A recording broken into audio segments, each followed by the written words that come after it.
The highest summit, the city of Turin, Italy, was Pier Giorgio Frassati's home. He was a whirlwind of youth, a student, a fierce mountain climber, always laughing. But his greatest passion wasn't the high peaks, it was the quiet streets where the city's neediest lived. Another secret mission, Pier Giorgio? His friend Enrico teased. They sat in a bustling cafe, their discussion about philosophy books quickly turning to life. It's not a secret, Pier Giorgio smiled, sipping his coffee. It's a calling. The suffering of the poor is a constant reminder of how much we have been given. That evening, he slipped out of his grand house. Leaving behind the comfort and quiet, he led Enrico down narrow, shadowed alleyways. These were the hidden corners where poverty lived, unseen, unheard, and often forgotten.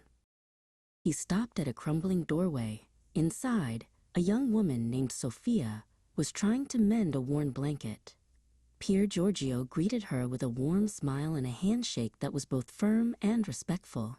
He didn't offer pity, he offered friendship. "Why do you do this, Pier Giorgio? You have everything," Sofia once asked him.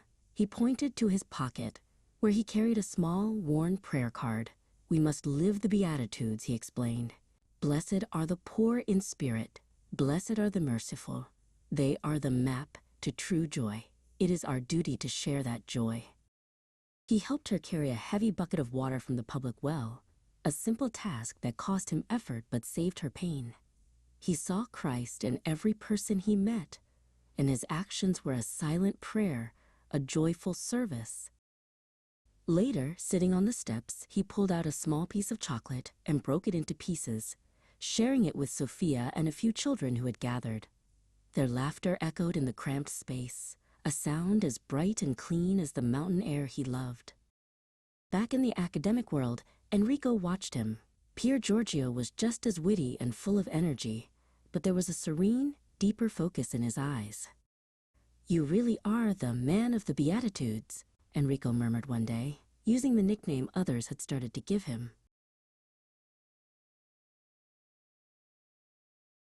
Weeks later, Sofia stood at her doorway, pulling the warm blanket Pier Giorgio had helped her mend tightly around her shoulders. She didn't have much, but the memory of his kindness, that shared laughter, that respectful handshake, kept her heart warm. She felt seen, not pitied. Pier Giorgio Frassati never preached grand sermons. He lived them. His life showed that a single young person, fueled by faith and kindness, can transform suffering into dignity and despair into hope. He taught us that the true summit is found not just on the mountain peak, but in the service of others,